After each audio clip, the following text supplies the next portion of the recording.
दोस्तों, शाहिदा की पाठशाला में आपका एक बार फिर से बहुत बहुत स्वागत है। दोस्तों, आज हम बात करेंगे शिक्षक प्रशिक्षण हैंड आउट 2025-26 के बारे में।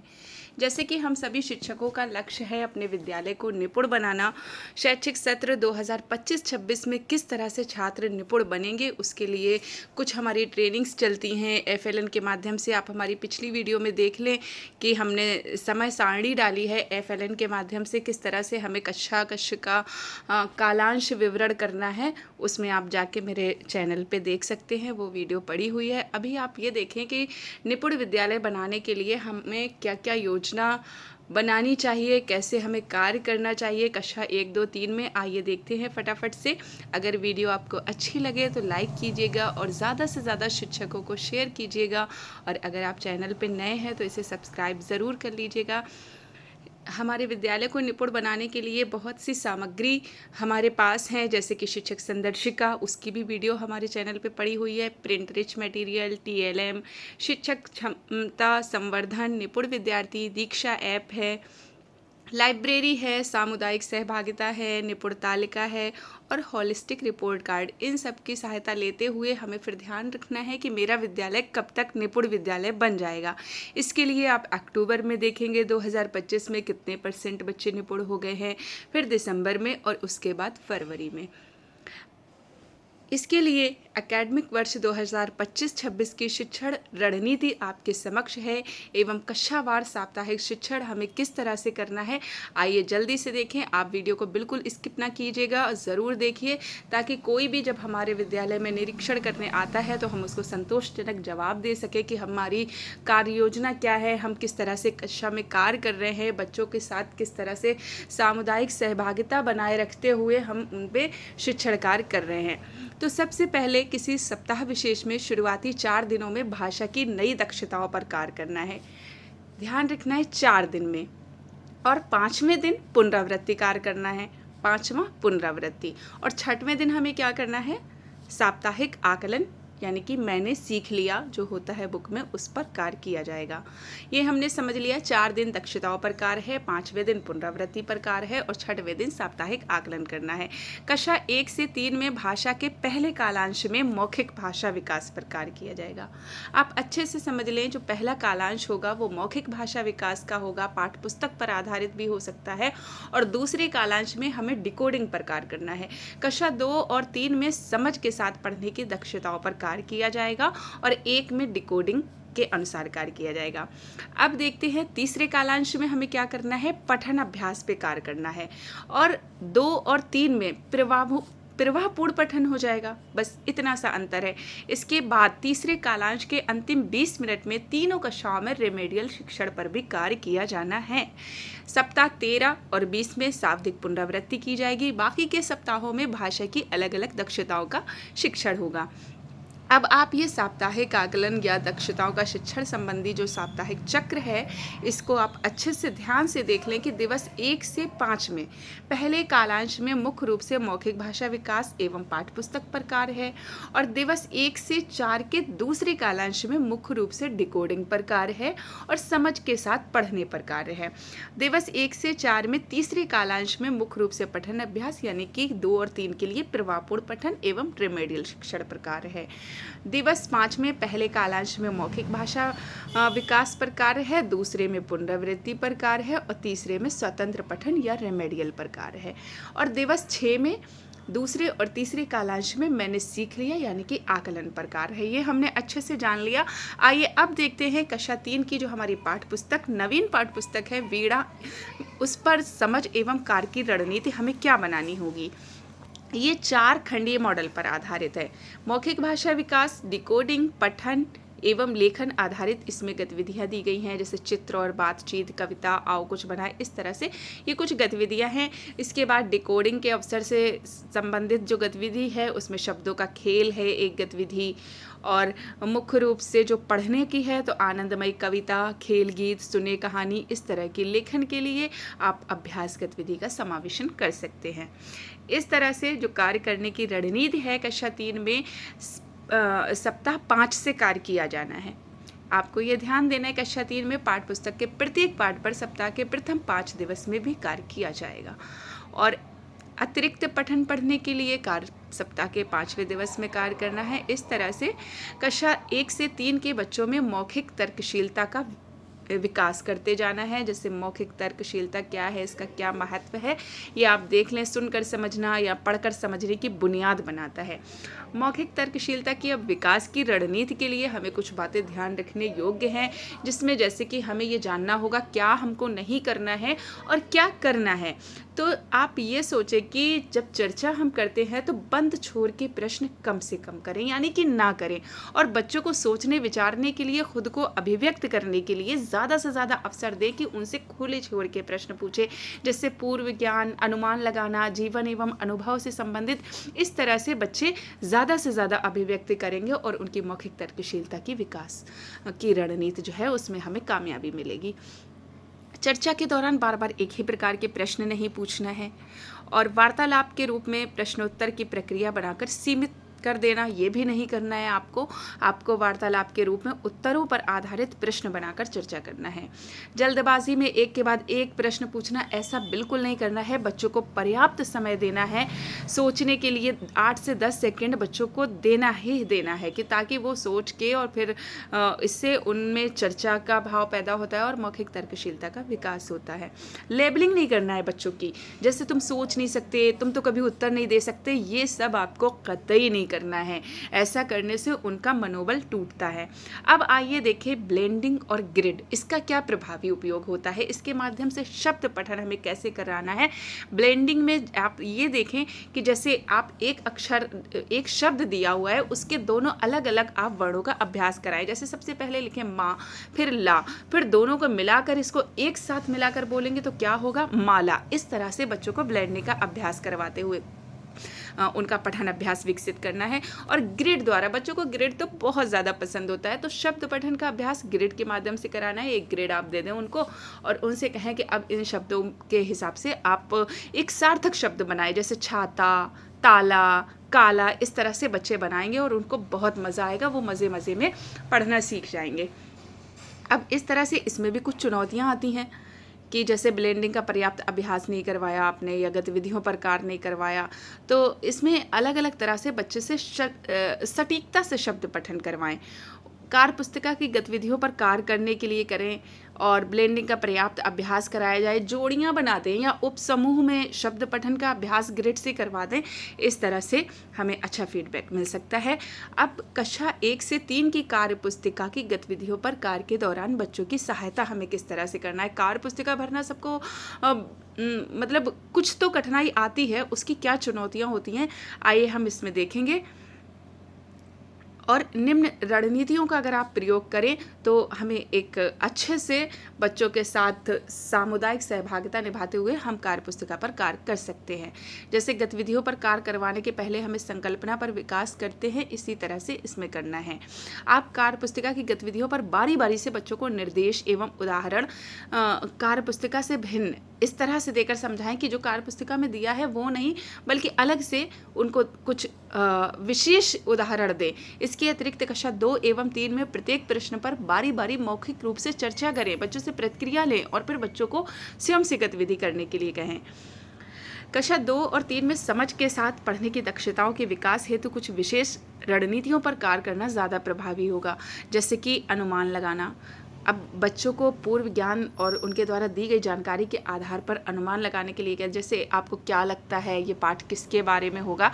इस तरह बच्चे आपके साथ क्लास में इन्वॉल्व होंगे और उनकी सोचने समझने की क्षमता में वृद्धि होगी। पूर्व ज्ञान से जुड़ाव रखते हुए बच्चों से प्रश्न करना है। सार संकलन करना है, यानी कि अपनी भाषा में कहानी बच्चे खुद सुनाएं, उनको पर्याप्त अवसर दे बच्चों को बोलने का। शिक्षक द्वारा प्रश्न पूछना और बच्चों को भी प्रश्न पूछने के लिए ऐसा करें कि बच्चे खुद आपसे प्रश्न पूछें और सामुदायिक सहभागिता से उसमें कार्य हो। पाठ का चित्रीय संयोजन, पाठ के बारे में मानसिक छवि बनाना। उसके बाद कार्य पुस्तिका पर कार्य करवाने के दौरान आने वाली चुनौतियां एवं उनसे निपटने की रणनीति। जैसे कि शिक्षक द्वारा कार्य पुस्तिका में दिए गए कार्य को करने के लिए स्पष्ट निर्देश और उदाहरण नहीं दिए जाते हैं, जबकि ये बहुत ज़रूरी है। उदाहरण दिया जाना महत्वपूर्ण है। इससे बच्चों को गतिविधि से क्या अपेक्षित है इसे समझने का अवसर मिलता है।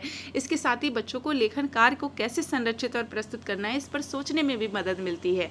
शिक्षक द्वारा कार्य पुस्तिका के प्रश्नों का उत्तर बिना चर्चा के सीधे सीधे बच्चों को बता देना। ज़्यादातर कार्य पुस्तिका भरने में क्या कहते हैं कि बच्चों को सीधे सीधे आंसर बता दिया और कार्य पुस्तिका भर दी। ऐसा हरगिज नहीं करना है। प्रश्नों पर बच्चों से प्रतिक्रिया लेनी है, चर्चा करनी है, लेखन कार्य को संरचित करने का ढांचा देना है। इस तरह से ये कुछ अपेक्षाएं हैं जो समय के साथ साथ स्वतंत्र रूप से लेखन कार्य करने की प्रक्रिया से जुड़ते हैं।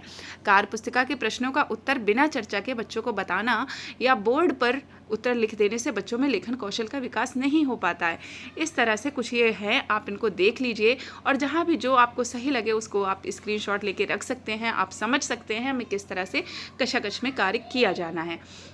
कक्षा 2 एवं 3 में बच्चों को धारा प्रवाह और स्वतंत्र रूप से पढ़ने में सक्षम बनाना है। जैसे कि अगर आप बच्चों के साथ ब्लेंडिंग द्वारा शब्द पठन का अभ्यास बेहतर तरीके से किया जाए तो इससे प्रवाहपूर्ण पठन की दक्षता विकसित करने में बड़ी आसानी होती है।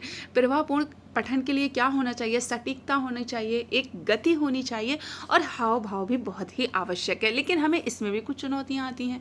चुनौतियों पर हमें कार्य करने की योजना भी बनानी है। जैसे प्रवाहपूर्ण पठन का उद्देश्य है कि तेज पढ़ना नहीं है उद्देश्य, बल्कि उचित गति, सटीकता एवं उपयुक्त हाव भाव के साथ पढ़ना है। जैसे कि अगर कॉमा लगा है तो आपको कितना उधर ठहरना है, फुल स्टॉप में कितना ठहरना है, इस तरह से ये बातें बच्चों को बताना है, जिससे बच्चों को ना तो घबराहट हो, ना ही वे प्रवाहपूर्ण पठन के अर्थ को जल्दी पढ़ना समझे, बल्कि सटीकता से उपयुक्त हाव भाव के साथ पढ़ें। इसके अलावा बच्चे के प्रवाहपूर्ण पठन में किस प्रकार की प्रगति हो रही है इसको व्यक्तिगत परेशानी को समझा जाए और आवश्यकता अनुसार रिमेडियल शिक्षण आयोजित किया जाए। ये सब हमें करना है। प्रवाहपूर्ण पठन का आकलन प्रत्येक बच्चे के साथ ये बता दिया व्यक्तिगत रूप से किया जाना है। अगर बच्चे केवल शब्द ब्लेंड कर रहे हैं लेकिन उस शब्द या इकाई के रूप में नहीं पढ़ पा रहे हैं तो ये तरीका त्रुटिपूर्ण है। हमें पूरा उसको पढ़ना जो है प्रक्रिया को पढ़कर इसका शिक्षण प्रक्रिया में उपयोग करना है। शिक्षक को सही पढ़े गए शब्दों की संख्या एवं पठन स्तर दोनों ही कार्य पुस्तिका पे दर्ज करने हैं ताकि हम उसका समूह निर्धारण कर सकें। अब इसके बाद जब हम समूह बनाएंगे, ये किस लिए बनता है? क्योंकि जब हम समूह का निर्धारण करेंगे तो समूह ए एवं बी इस तरह से बनाएंगे। समूह ए में रखेंगे हम 50% से कम अंक पाने वाले बच्चे जिन्हें आपके अधिक सहयोग की आवश्यकता है, और समूह बी में रखेंगे जो 50% या उससे अधिक अंक प्राप्त कर चुके हैं, उनको आपके आंशिक सहयोग या उतने से वो बेहतर सीख सकेंगे। तो इससे हमें पता चल जाएगा हमें किन बच्चों के लिए रिमेडियल शिक्षण कैसे करना है। तो समूह ए के साथ जब हम रिमेडियल शिक्षण करेंगे तो वर्ण पहचान, अक्षर वर्ण पहचान और अक्षरों को जोड़कर शब्द बनाना है। इन तीनों स्तर पर हमें कार्य करना है समूह ए के साथ। और जब समूह बी के साथ करेंगे तो उनके लिए शब्द लेखन, शब्द अंताक्षरी, शब्द से वाक्य बनाना, प्रश्न बनाना, अनुच्छेद लिखने का प्रयास करना। इस तरह से ये रिमेडियल शिक्षण के दौरान कुछ ध्यान रखने की बातें हैं, जैसे कि नियमित साप्ताहिक हमें आकलन करना है। शिक्षण योजना में हमारी विविधता होनी चाहिए, क्रमशः आगे बढ़ें, आवश्यकता अनुसार बच्चों की मदद करें, बच्चों को समूह या जोड़ियों में कार्य कराएं। और इसके बाद आता है समावेशी वातावरण का निर्माण करना। एक शिक्षक को समावेशी वातावरण कैसे बनाना है, जहाँ कक्षा एक सामान्य होती है, जहाँ सभी बच्चे एक साथ सीखते हैं, तो किस तरह से शैक्षणिक, सामाजिक, भावनात्मक और संप्रेषण संबंधी आवश्यकताओं को ध्यान रखना है और एक सक्रिय वातावरण तैयार करना है। सभी बच्चों को उनकी विविध शैक्षिक, सामाजिक और भावनात्मक आवश्यकताओं के आधार पर सीखने के एवं अभ्यास करने के नियमित अवसर प्रदान किए जाते हैं। तो देखते हैं कैसे होती है ये भिन्नता, सामाजिक, आर्थिक, धार्मिक, संज्ञानात्मक। इस तरह से हमें समावेशन के विविध ये आयाम दिए हैं। आप इनका स्क्रीनशॉट ले लें और अपना इसी हिसाब से कार्य करें। भाषा की आदर्श शिक्षा, इसके आदर्श जब कक्षा बनेगी भाषा की तो उसके लिए हमें क्या चाहिए? एक सक्रिय शिक्षक, क्रियाशील विद्यार्थी और प्रिंट रिच वातावरण एवं अन्य आयाम। ये चीज़ होगी तभी हमारी आदर्श कक्षा बनेगी। सभी बच्चे सीख सकते हैं, इस तथ्य पर पूर्ण विश्वास रखना होगा। किसी भी तरह के भेदभाव को अस्वीकार करना होगा, बच्चों के साथ आत्मीय संबंध बनाना है, शिक्षण उद्देश्यों के प्रति जागरूक होना है। इसी तरह से क्रियाशील विद्यार्थी बनाने के लिए शिक्षक से अपनी जिज्ञासा पर आधारित सवाल पूछना, शिक्षक द्वारा पूछे गए सवाल पर पूरे वाक्यों में प्रतिक्रिया देना, शिक्षक के द्वारा दिए गए निर्देशों का पालन करना। अगर ये सब बातें हैं तो आपका विद्यार्थी क्रियाशील विद्यार्थी है और आप एक सक्रिय शिक्षक हैं। और कक्षा में प्रिंट रिच सामग्री लगी होनी चाहिए, बच्चों के दृष्टि स्तर पर होनी चाहिए और शिक्षण अधिगम सामग्री के उपयोग को शिक्षक द्वारा प्रोत्साहित किया जाना चाहिए। इस तरह से हमारा कक्षा का वातावरण सक्रिय हो जाएगा। और गणित की जो वार्षिक अकादमिक योजना और निपुण भारत के संशोधित लक्ष्य हैं, इनको आप देख लें। ये किस तरह से हैं कक्षा 1 के और 2 के, और उपलब्ध इनके लिए प्रिंट रिच सामग्री ये आपके सामने है। जैसे कक्षा 1 में 20 तक वस्तुओं की गिनती एवं संख्या पहचानना, पहले कुछ और था, ये 2025-26 में 20 तक है। और कक्षा 2 में 99 तक की वस्तुओं को गिनना और संख्या बोध कराना, इस तरह से है। और दैनिक जीवन की स्थितियों में 9 तक संख्याओं के जोड़ और घटाव का उपयोग करना है। योग 20 से अधिक ना हो। जैसे आप अगर दे रहे हैं 11 और 9 जोड़ें तो 20 ही आए, 20 से अधिक का जोड़ कक्षा 1 में नहीं होना चाहिए। इसी तरह से कक्षा 2 में 99 से अधिक ना हो। इस तरह से हमें कार्य किया जाना है। प्रभावी कक्षा शिक्षण गणित में आप कैसे करेंगे, आप ये देख लें। क्या अंतर है शिक्षक संदर्शिका के साथ प्रिंट रिच सामग्री का प्रभावी उपयोग कैसे करना है, सब कुछ दिया हुआ है ये हमारे शिक्षक प्रशिक्षण मॉड्यूल में। और अभी आपको FLN की ट्रेनिंग दी जानी है, कहीं कहीं पर होने लगी होगी, अभी हमारे यहाँ ARP की हुई है, अब हम लोगों को मिलेगी ट्रेनिंग। उसके बाद उसमें भी यही देखेंगे हम, आपको FLN पर आधारित जो हमारी ट्रेनिंग है उसको भी आने वाले टाइम में आपके साथ वीडियो शेयर करेंगे। आप लोग हमारे चैनल को सब्सक्राइब कर लें और नोटिफिकेशन बेल को ऑन कर दें, ताकि जैसे ही वीडियो हम अपलोड करें सबसे पहले आपके पास पहुंच जाए। ये हमारी कहानी पुस्तक है। गणित पोस्टर, किस किस तरह के पोस्टर हैं ये देख लें। और प्रक्रियात्मक प्रवाह क्या, क्यों, कैसे, ये इस तरह का ये है।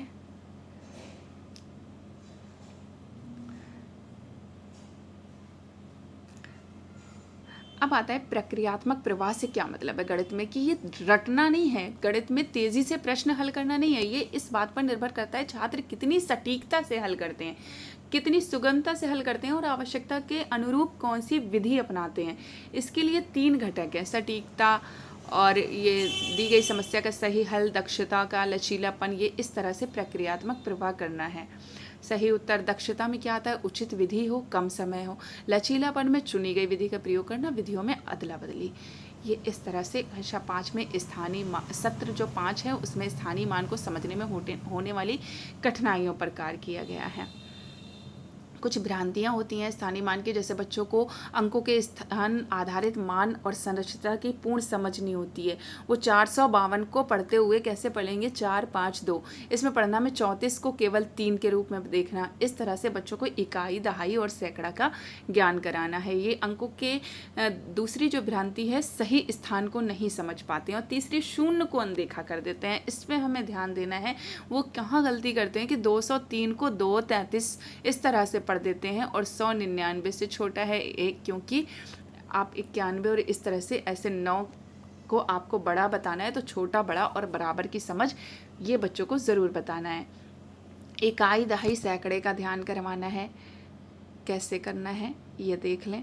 स्थायी समझ को विकसित करें, एक गतिविधि करा दें, कोई जोड़ सीखने के चरणों पर कार्य किया जाना है। जैसे इस संदर्भ में ऐसे प्रश्न शामिल हैं जो 2 समूह आपस में मिल रहे हों, तो इस तरह से वृद्धि हो रही है, बच्चों को ऐसे जोड़ का समझाना है। बच्चे हासिल वाले जोड़ के सवाल को हल करते समय इकाई के अंकों को जोड़कर प्राप्त संख्या के दोनों अंकों को लिख देते हैं, तत्पश्चात दहाई के अंकों को जोड़कर लिखते हैं। अब इसमें ये देखना है कि बच्चों द्वारा क्या सीखा जा चुका है, बच्चे द्वारा क्या सीखा जाना बाकी है, इस पर हमें कार्य करना है कि बच्चे ने जोड़ की अवधारणा सीख ली है या नहीं। वो 1 अंक की बिना हासिल वाले जोड़ के सवाल कर लेता है, फिर उसके बाद हमें योजना बनानी कि अब बच्चे द्वारा क्या सीखा जाना है। आप स्टेप बाय स्टेप कार्य के सुझावात्मक चरण हैं उपयुक्त शिक्षण अधिगम सामग्री के हिसाब से उसमें कर सकते हैं। जैसे गोलियों के साथ जोड़ की अवधारणा के निर्माण, ये गिनमाला की मदद से बिना हासिल वाले 2 अंकी संख्याओं का जोड़, संख्या चार्ट पर 2 अंकी संख्याओं का जोड़, ये इस तरह से आप कराएं।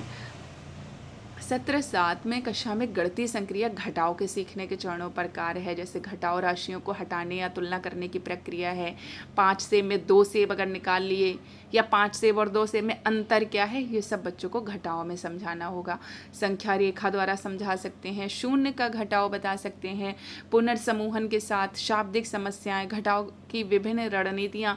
आप इसका स्क्रीनशॉट ज़रूर ले लें और इसी के हिसाब से बच्चों के शिक्षण कार्य करवाएं। अब आता है शिक्षक प्रशिक्षण हैंड आउट 2025-26 का कक्षा 4 और 5 भाषा एवं गणित। इसमें 42 दिन का उपचारात्मक या पुनरावृत्तात्मक शिक्षण रहेगा, आप इसको देख लें। इसके बाद आता है सतत आकलन में आपको क्या करना है, पढ़ने की जांच कैसे की जाएगी, गणित की जांच कैसे की जाएगी। जैसे ये एक सैंपल आपके सामने है, गीता के बगीचे में नीम का एक पेड़, ये इस तरह से कहानी बच्चे से पढ़वाई जाएगी और गणित में ये सवाल दिए जाएंगे कक्षा 4-5 के लिए। इसके हिसाब से फिर देखेंगे कि कितना सीखा, सतत आकलन किया जाएगा और निपुण तालिका के सम्मुख दिनांक अवश्य अंकित कर दी जाएगी कि किसने कितना, जैसे निपुण बनते जाएं उसकी दिनांक बच्चे के कॉलम में ज़रूर डाल दें। इस तरह से हमारा उपचारात्मक शिक्षण भी हो जाएगा और ये सहयोगात्मक पर्यवेक्षण शिक्षण को प्रक्रिया को प्रभावी बनाने के लिए था। आप बताइएगा ज़रूर कि कैसी लगी ये हमारी वीडियो। और शिक्षक संकुल मंच का पीयर लर्निंग एवं समस्या समाधान हेतु इसमें उपयोग भी है। शिक्षण संकुल की हर माह हमारी बैठक होती है, इसमें हम लोग अपना नई नई तकनीक को सीखते हैं। अपनी शिक्षण योजना को प्रभावी बनाने के लिए FLN के लक्ष्यों को शैक्षणिक प्रक्रियाओं में समाहित करने में हमें इससे सहायता मिलती है। प्रत्येक बैठक में बेस्ट प्रैक्टिसेस साझा करने का अवसर मिलता है, जिससे शिक्षकों में सुझावात्मक दृष्टिकोण और नवाचार की भावना का विकास होता है। ये मासिक शिक्षक बैठक के मुख्य उद्देश्य हैं, जैसे उत्कृष्ट शैक्षिक विधियां साझा करने का अवसर देना, शिक्षकों को नियत लक्ष्यों को प्राप्त करने हेतु सहायता देना, इस तरह के ये हमारे उद्देश्य हैं। और ये रही हमारी निपुण तालिका। एवं हमें ये काम ज़रूर करना है कि निपुण लक्ष्य ऐप का हमें ज़्यादा से ज़्यादा उपयोग करना है, उसी के द्वारा हमें मूल्यांकन किया जाना है। Thanks for watching. मिलते हैं नेक्स्ट वीडियो में।